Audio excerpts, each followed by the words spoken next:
Ağayın toy bastaldı keliniz, ıxlas qıp niyet qıp köpen birge yeniniz.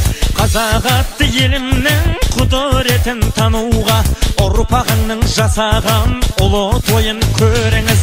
Мәнмәз бұны халқымның көрінеді ғұрпынан, жақсы тәлім күтеді еліменен жұртынан.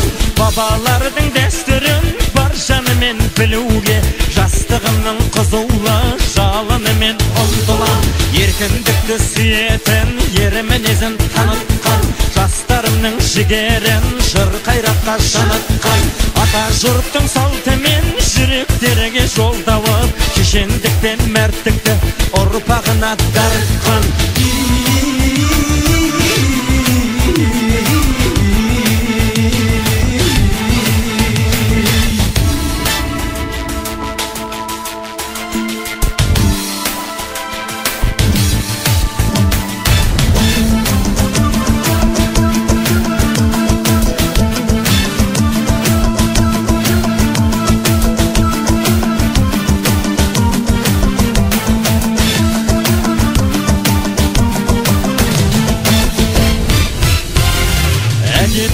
Тәлімін қаныменен қалдырған, қазынасы халқымның балдан дәкеттай батырған.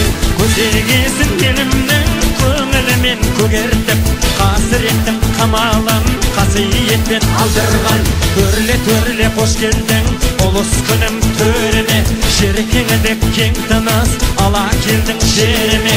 Құт береке ырысты дарытқан келдің сен, ала келдің бейбіт күн таныштығын еліме.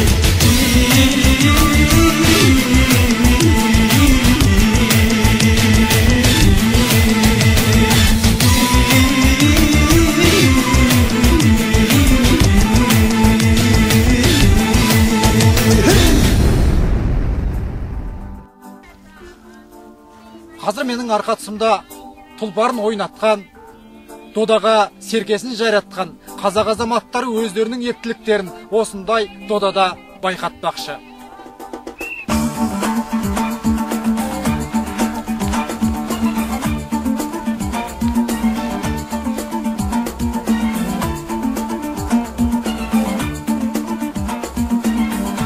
Шаңның астында қалдық. Дегенмен де бұл көкпардың заңы. Өйткені жеңіс бар жерде жеңіс те бары әбден мүмкін. Шаң болсын,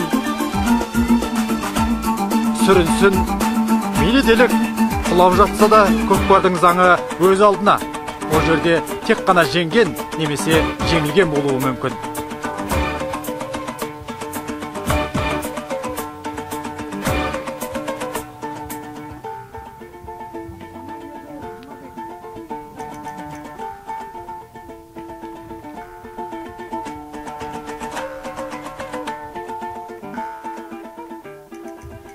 Атың сұламасын, қазақ ұлы, балаң аттан құламасын. Тек қана осындай сайыстарда, сын сағатта өздерінің ептілігін көрсетіп, азаматтарың көкпарын тартып жүре берсін.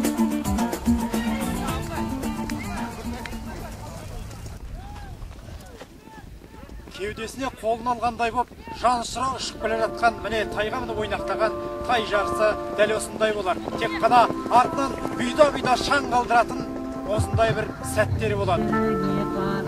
Ал бізге бұндай жарыстарда мәселе кім жеңгенде емес, тек қана осындай салт дәстүрдің сақталып, осы күнге дейін жалғасып келе жатқаны ғана қызықтырды. Ал енді бұл жерде тек қана қазақтың тай жарысы жеңді деген қорытынды жасар едім мен болсам. Жарыса беріңіздер, шаба беріңіздер. Әрқашанда өздеріңіздің тұлпарларыңыз қажымасын.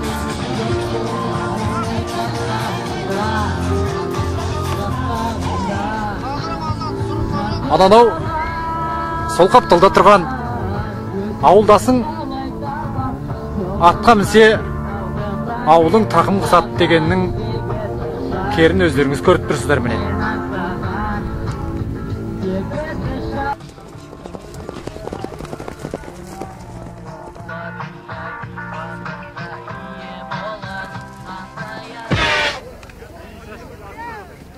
Ал бұл уақытта жаңа ғана осы жерде тойлап жатқан халықтың бәрі